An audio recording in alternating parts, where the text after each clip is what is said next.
All right, I made it. Day 50 of owning the Galaxy Z Fold 7. I just wanted to give a quick update on how I use the phone and how I protect the phone. That's actually the main reason why I wanted to make this video. So since day one, I've sort of engulfed myself into all the Reddit posts and topics on the Z Fold 7. And it's quite interesting to see how many people use the phone without a case, especially those that are in construction or UPS drivers or HVAC technicians. I'm not that brave. I've mentioned it before, but I do work from home, so I'm close to a charger all the time.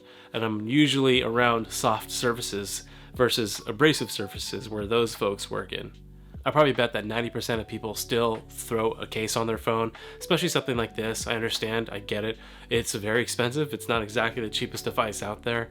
Personally, I hate all the cases that I've seen of the Galaxy Z Fold 7.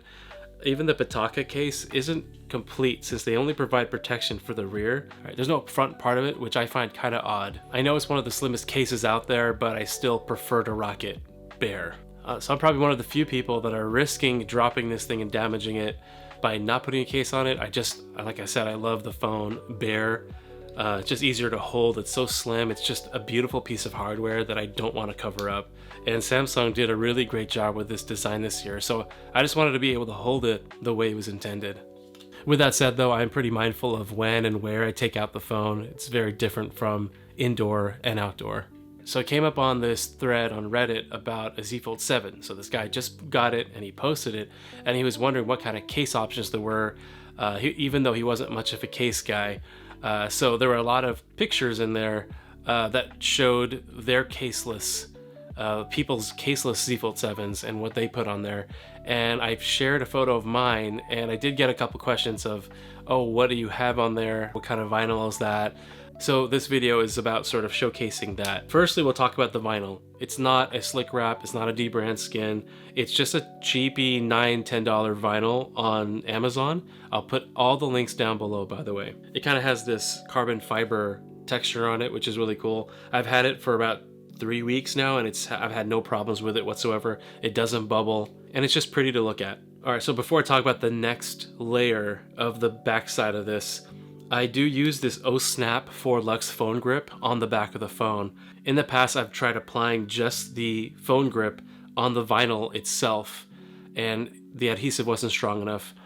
I also have tried the phone grip on the back of the phone itself, which they have advertised that it does stick on Android phones that don't have MagSafe, but it does not. It doesn't work, especially long term. It comes right off. This is a very strong magnet, so if you put it on the fridge, it's gonna come off. So what I've done is I've purchased a set of magnetic rings also on Amazon. Again, I'll put the link down below.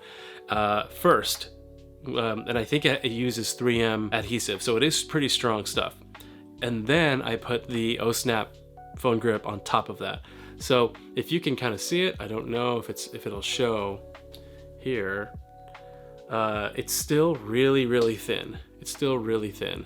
I'm pretty like OCD with how thick that stuff is, but it doesn't really add that much bulk or height to that surface very much at all. So I think it's pretty solid. So again, I do the vinyl and then the magnetic ring and then the phone grip on top of it, and it sticks like a chip. It works perfectly in my phone mounts in the car, both the cars and also the fridge.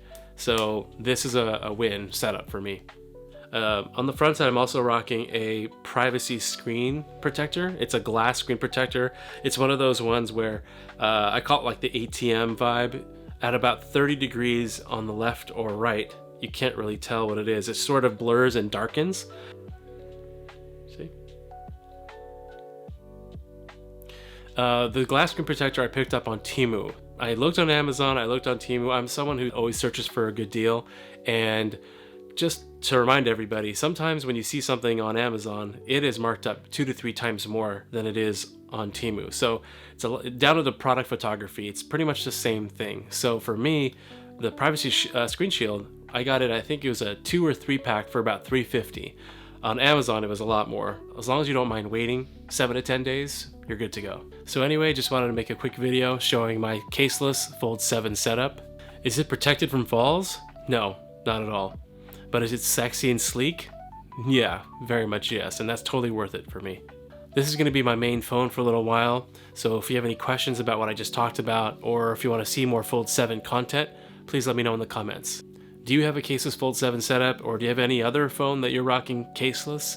If you do, what are your reasons? And do you love being caseless, or have you had any bad accidents being caseless? Again, let me know in the comments. That's it for now. Please subscribe if you aren't, and thanks for watching.